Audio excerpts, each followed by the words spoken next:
다윗의 이야기를 우리가 성경에서 살펴보면 지금 현재 다윗의 신앙이 어떠하다라는 것을 알 수 있게 해주는 배경 인물들이 성경에 등장을 하게 되는데요. 대표적으로 우리가 생각해 볼 수 있는 인물들은 골리앗이라는 인물과 또 밧세바라는 인물이 아닐까라는 생각을 해보게 되었습니다.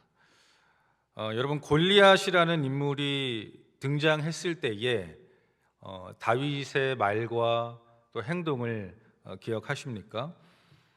그때 당시에 그의 말과 행동을 보면 다윗의 신앙이 어떠했다라는 것을 우리가 추측해 볼 수 있게 되는데요. 여러분, 골리앗 앞에 섰었던 다윗의 그 배짱, 여러분 기억하시죠? 아마도 예상하건대 이때 당시에 다윗은 자신의 어떠한 눈에 보여지는 골리앗보다는 눈에 보이지 않는 하나님을 두려워하고 경외하며 살아갔었던 인물임을 우리는 성경을 통해서 확인해 볼 수 있게 될 것입니다. 사무엘상 17장 47절의 말씀을 우리 한번 같이 읽어보도록 하겠습니다. 함께 읽습니다. 또 여호와의 구원하심이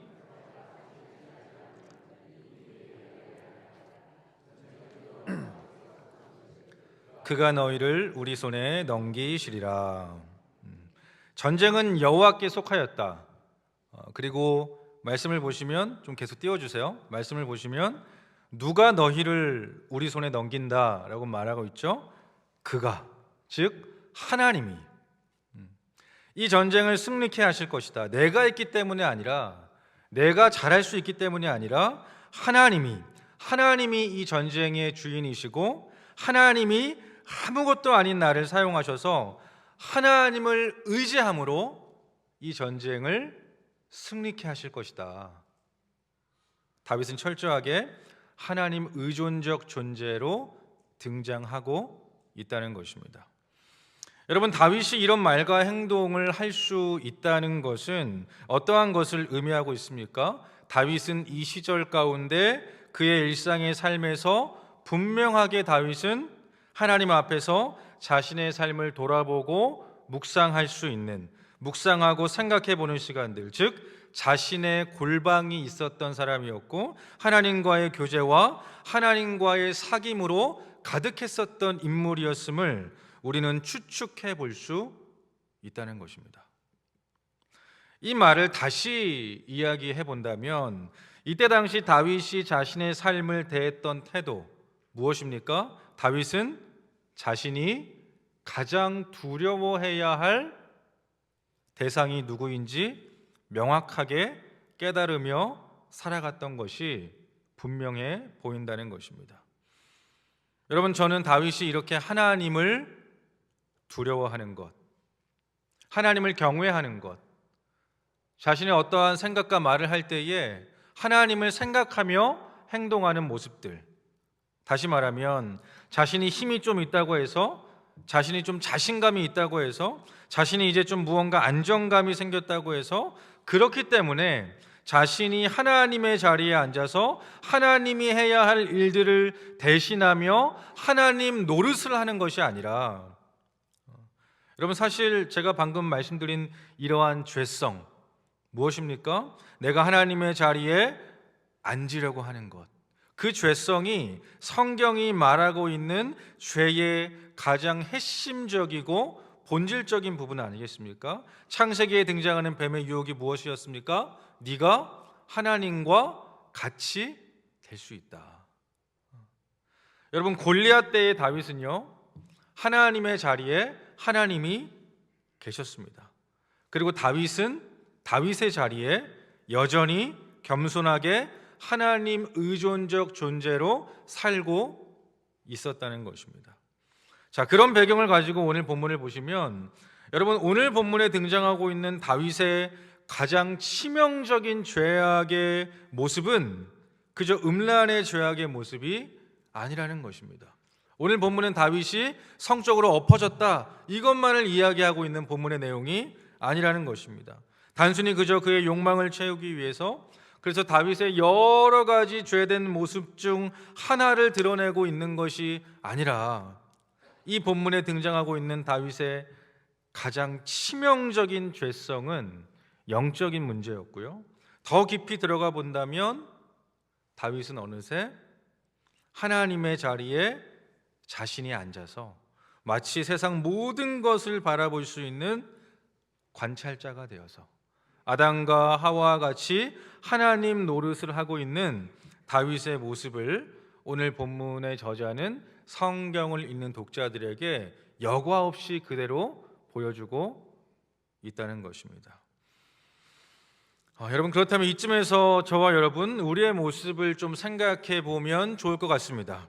요즘 여러분의 신앙의 모습을 생각해 본다면, 요즘 여러분의 삶의 모습을 돌아본다면, 이제 벌써 새로운 한 해가 시작된 지 여러분 한 분기가 마무리되어 가고 있는 이 시점에서 올 한 해 2025년 내가 조금 더 거룩한 삶을 살아보겠다, 더 거룩한 하나님의 사람으로 나아가리라 결단했었던 송구영신 예배 때의 그 거룩한 다짐의 모습 이후에 지금 현재 오늘을 살아가고 있는 여러분의 신앙의 여정은 어떠하신지,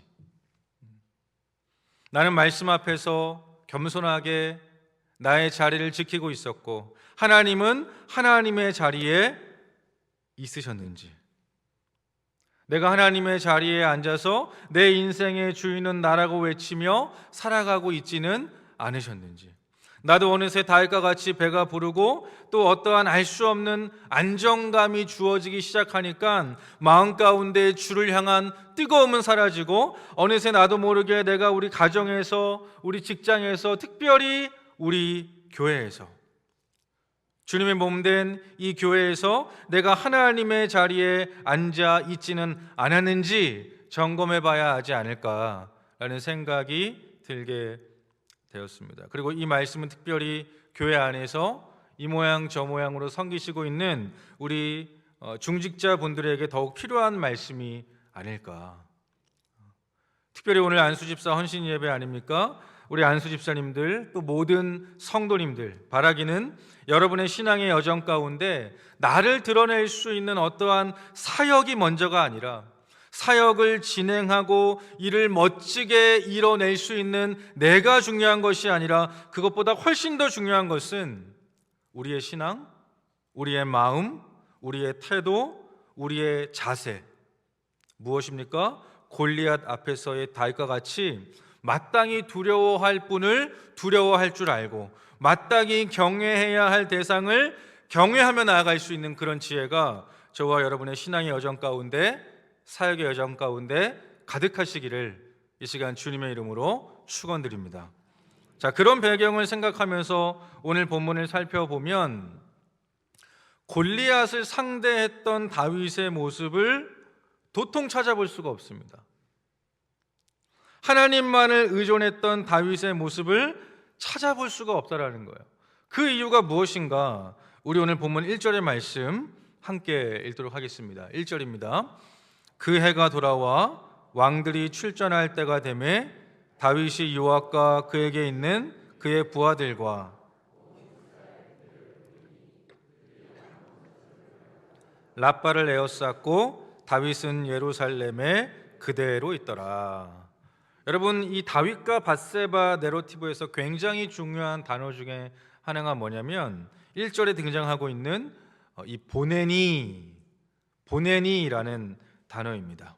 전체적으로 본문을 살펴보면 이 내러티브 안에서 다윗은 정말 시도 때도 없이 이 보내니라는 단어를 사용하면서 다윗의 힘, 그러니까 어떤 권력의 정점에 있는 사람임을 저자가 강조하고 있다는 것이죠. 참고로 이 보내니라는 단어가 어떻게 쓰여졌는가 잠깐만 살펴봐도, 화면을 보시면 사무엘하 11장 1절에 뭐라고 나와 있죠? 다윗이 요압을 보내니. 11장 3절 다윗이 사람을 보내니. 11장 4절 다윗이 전령을 보내어서 밧세바를 데려오게 하니 11장 6절 우리아를 내게 보내라. 계속해서 사람을 보내고 데려오고 있습니다. 여러분, 이 이유와 목적이 무엇입니까? 한 나라의 왕으로서 나라를 위한 목적이 아니라는 거예요. 백성들을 위한 목적이 아니라는 것이죠. 여러분, 사실 지금 다윗이 처한 상황은 어떤 상황이었습니까? 배경이 전쟁을 치르고 있는 상황이었습니다. 자신의 부하들은 생명을 걸고 나라를 지키며 싸우고 있는데 본인은 본인의 욕심만을 채우기에 급급한 것입니다. 본문의 분위기를 살펴보면 사실 다윗은 이제 전쟁의 어떠한 승패로서, 결과로서 이스라엘 백성들에게 인정을 받지 않아도 괜찮은 위치에 서게 되었습니다. 그 누구도 함부로 할 수 없는 위치에 서게 되었습니다. 그 누구도 다윗 왕에게 뭐라 할 수 있는 사람이 없었다는 것이죠. 그래서 왕으로서 마땅히 해야 할 전쟁에 참여하고 있지 않다는 것입니다. 여러분, 여러분의 주위에, 여러분 주위 사람들 한번 잘 생각해 보세요. 여러분에게는 누군가 여러분에게 뭐라고 할 사람이 주위에 있으십니까? 그게 복인 줄 아시길 바랍니다. 아무도 뭐라 하는 사람이 없을 때, 여러분 주위에 아무도 뭐라고 할 사람이 아무도 없는 것은 좋은 것이 아니라는 것입니다. 특별히 교회 안에서 중직자일수록, 교역자일수록, 목사일수록 계속해서 어떠한 사역을 두고 주위 사람들과 이것이 옳은 것인지, 하나님께서 기뻐하시는 것인지 소통하고 이야기를 해야 하는 것이죠. 다윗은 이런 것이 없었습니다. 점점 그의 리더십을 잃어가고 있습니다. 자신이 해야 할 일을 하지 않고 많은 사람들을 가만히 서서 보내기만 하고 있습니다. 쉬운 것만 하려고 합니다. 이 말은 무엇입니까? 이제 다윗은 그 자리에 맞는 리더십, 하나님께서 그 자리에 세워주신 그 영적인 리더십이 있는 지도자이기를 포기하고 있다는 것입니다. 자신이 마땅히 해야 할 일들을 다른 사람에게 시킴으로써 자신은 그저 결과물만 취하는 그런 게으른 리더의 모습으로 변해가고 있다는 것이죠. 여러분, 그 중심에는 뭐가 없는 것입니까? 다윗은 그렇게 하나님을 두려워했던 사람이 이제는 하나님을 두려워함이 없는 것이죠. 여러분, 다윗이 요압을 보내고 시나를 보내고 사람을 보내고 우리아를 내게 보내라고 했던 이유의 모든 것의 중심은 하나님이 아니었습니다. 자기 자신이었습니다.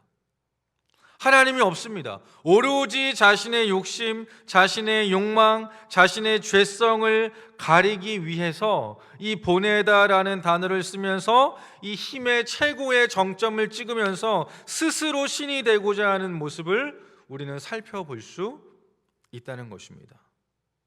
여러분, 사실 이스라엘 백성들이 왕을 이렇게 처음으로 요구할 때 왕이 없지 않았습니까?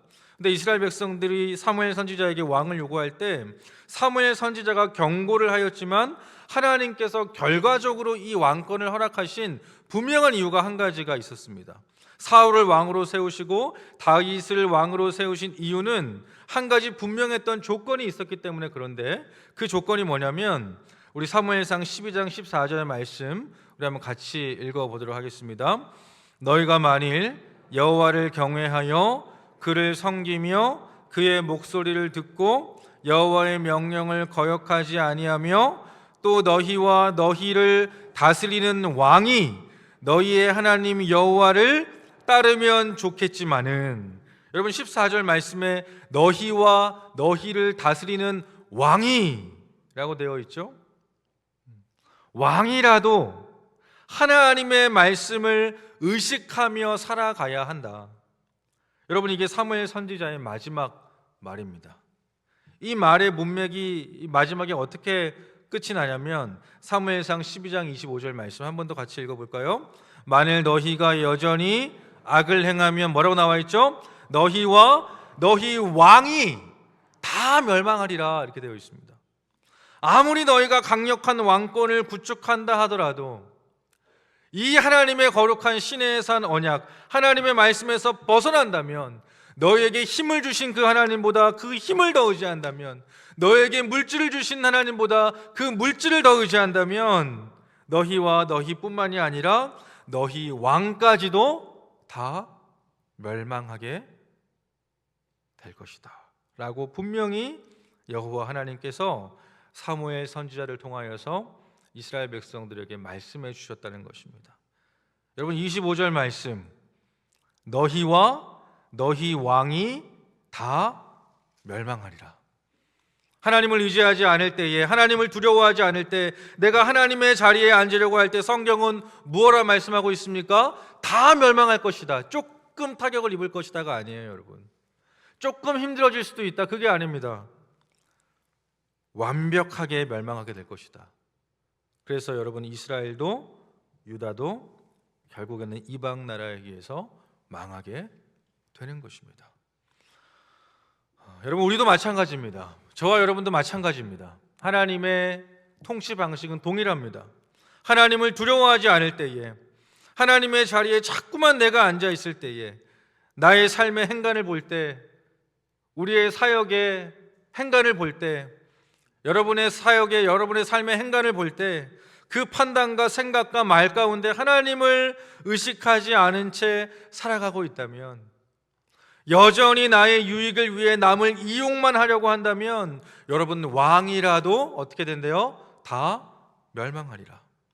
그것이 하나님의 통치 방법이요, 공의롭고 정의로운 하나님의 통치 방식이라는 것입니다.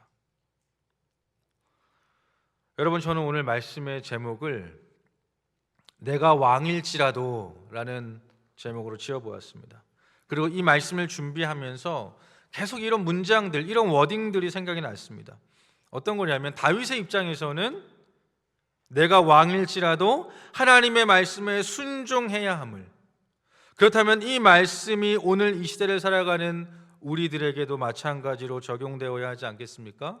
내가 왕일지라도. 여러분, 여기 왕 계세요? 딱 봐도 안 계시거든요. 내가 우리 회사에, 근데 이런 분들이 있으실 것 같아요. 내가 우리 회사에서 힘이 있고 권력이 있는 대표일지라도, 내 말 한마디면 언제든지 사람을 내보낼 수 있는, 나도 다윗과 같이 보내니 라는 단어를 쓸 수 있는 권력의 자리에 있다 하더라도, 내가 우리 회사에서 힘이 있고 권력이 있는 대표일지라도, 내가 우리 가정에서 가장 권위가 있고 자녀들이 내 말을 두려워하는 부모일지라도, 우리 가정의 경제권을 쥐고 있는 남편 혹은 아내일지라도, 내가 교회에서 중직자일지라도, 더 나아가서 내가 교회에서 목사일지라도, 오늘 안수집사 헌신 예배니까 내가 교회에서 안수집사일지라도, 여러분 기억하셔야 할 것은, 우리는 그저 하나님의 말씀에 전적으로 순종해야 하는 한 사람의 성도임을, 그것이 우리의 가장 우선되는 정체성이 되어야 함을 기억하며 나아갈 수 있는 저와 여러분 되시기를 이 시간 주님의 이름으로 축원드립니다.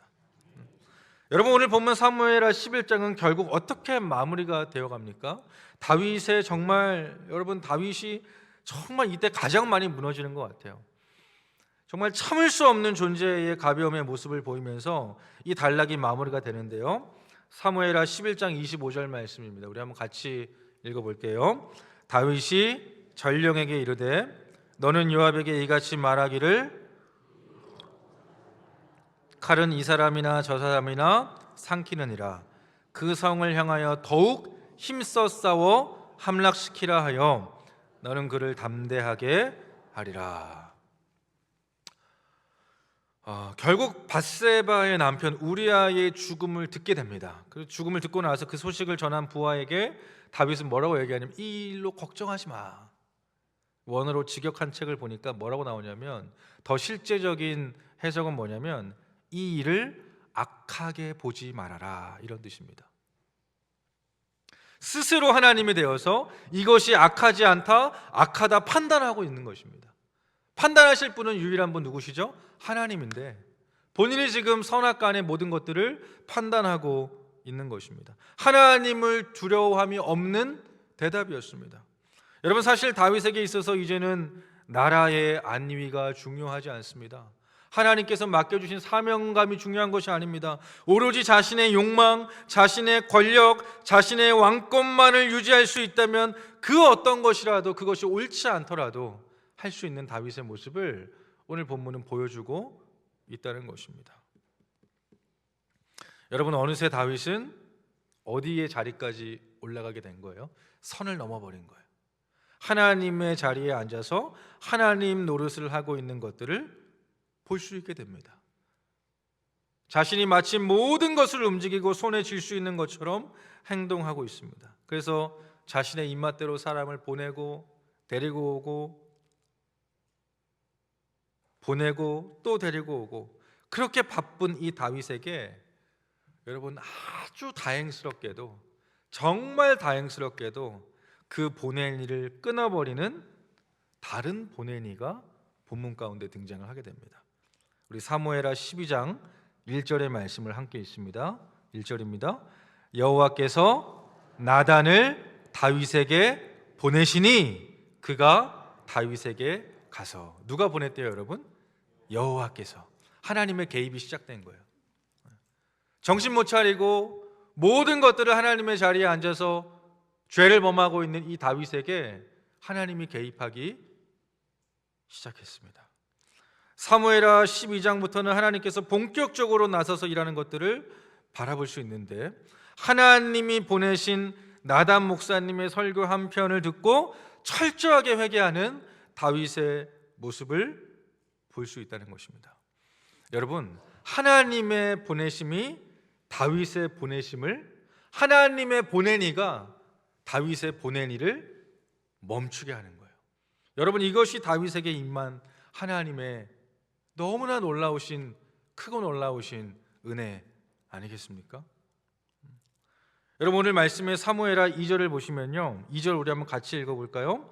저녁 때에 다윗이 그의 침상에서 일어나 왕궁 옥상에서 거닐다가 그곳에서 보니 한 여인이 목욕을 하는데 심히 아름다워 보이는지라. 여기 2절 말씀에 왕궁 옥상이라고 되어 있죠, 여러분. 근데 이 왕궁 옥상을 더 원어적 해석으로 직역된 책을 제가 보니까 이렇게 되어 있습니다. 저녁 때에 다윗이 그 침상에서 일어나 왕궁 옥상인 왕궁 지붕 위에서 거닐다가 그 지붕 위에서 보니, 이렇게 되어 있어요. 그러니까 지붕 위에서라는 말이 두 번이나 등장을 하는데, 이 지붕 위에서라는 것을 히브리어로 직역하면 가그라는 단어입니다. 이 말을 해석하면서 어떠한 구약학자가 이런 해석을 붙였는데요, 제가 한번 읽어드릴 테니까 여러분 눈으로 보세요. 한번 띄워봐 주시면 이렇게 나와 있습니다. 지붕 위에 서 있는 다윗의 위치는 원하는 것은 무엇이든 보고 더 나아가서 무엇이든 취할 수 있는 절대 군주의 위치를 암시적으로 보여준다. 여러분, 다윗이 아무리 이런 위치에 있다 한들 다윗이 자신의 삶을 바라보는 최종 관찰자, 판단자가 맞아요, 아니에요? 아니라는 것입니다. 그것이 악하다, 자신의 부하에게 그거 악하지 않아, 괜찮아, 그것이 악하다, 악하지 않다라고 말할 수 있는 기준점이 다윗이 아니라는 것입니다. 사무엘하 11장 27절에 이렇게 나와 있죠. 다윗이 행한 그 일이 누구 보기에 악하였대요? 여호와 보시기에 악하였더라. 우리아가 죽었다, 너무 잘됐다, 이제 되었다 라고 생각하면서 다윗은 안심하고 끝난 것처럼 생각하지만, 그것이 악하지 않다라고 말을 하면서 안심하고 있지만, 그러나 여러분, 하나님의 보내심이 등장하면서 하나님이 다윗의 최종적인 관찰자가 되셔서 그 일을 다시금 드러내시고 다윗의 보낸 일을 끊으시고 하나님의 보내심을 허락하셔서 그로 하여금 죄의 고백과 돌이킴을 원하시고 있다는 것입니다. 어떻게 보면 다윗 편에서는 굉장히 큰 은혜라는 것이죠. 여러분, 이 하나님의 보냄이 등장하면서 다윗은 다시금 골리앗 때의 시절의 다윗으로 자신이 원래 위치에 있어야 할 그 자리로 돌아가게 됩니다. 하나님의 자리에 앉아서 하나님의 말씀을 업신여겼던 다윗의 모습, 성경은 뭐라고 표현합니까? 사무엘하 12장 9절부터 10절까지의 말씀 우리 한번 같이 읽겠습니다. 9절부터 있습니다. 그러한데 어찌하여 내가 여호와의 말씀을 업신여기고 나 보기에 악을 행하였느냐?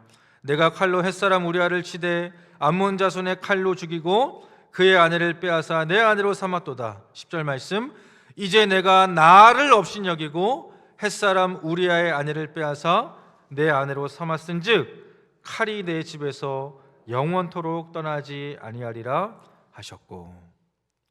여러분, 이 일로 다윗은 철저하게 회개하고 하나님 앞에 다시금 나아가지만, 여러분 이 사건 이후에 다윗의 인생 아시죠?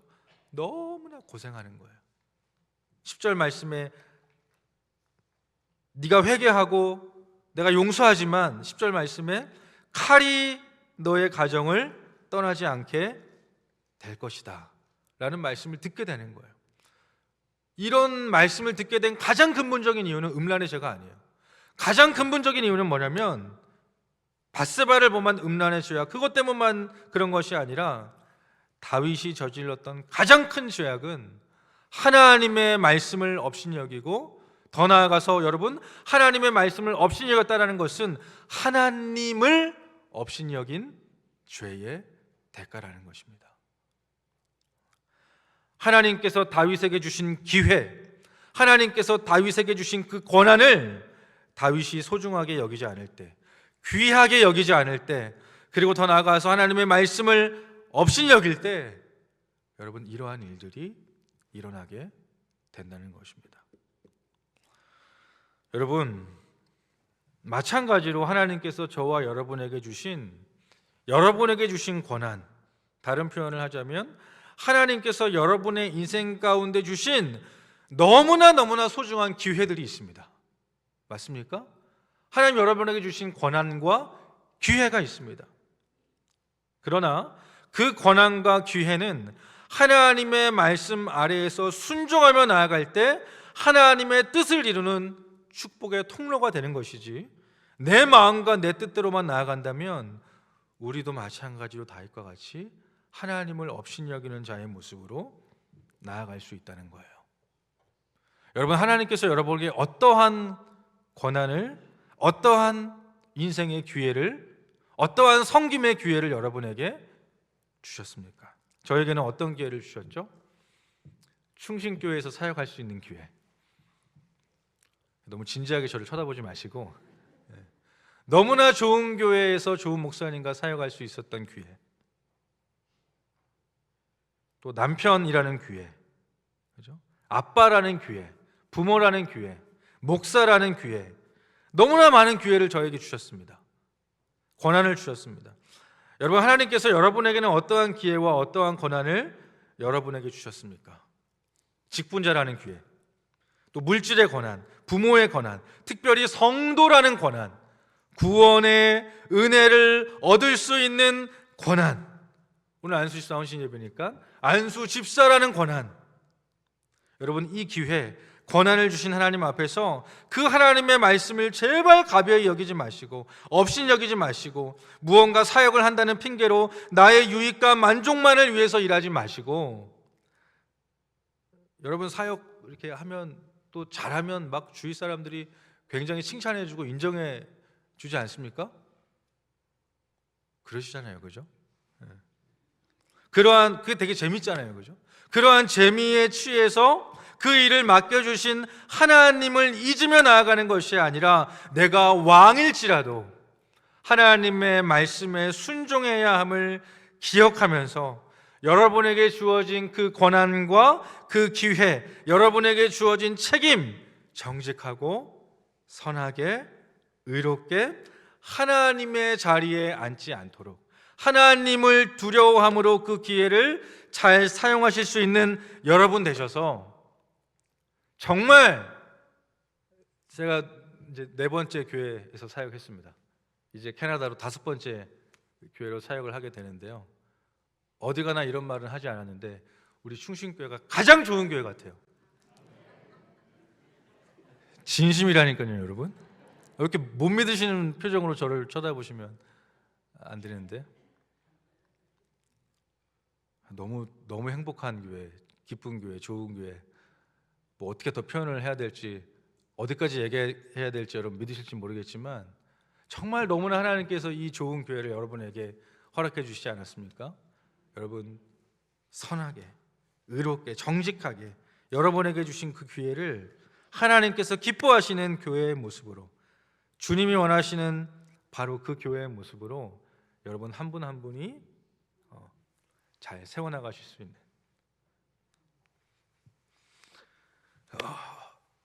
그런 충신의 성도님들 되시기를 이 시간 주님의 이름으로 축원드립니다. 기도하겠습니다. 하나님,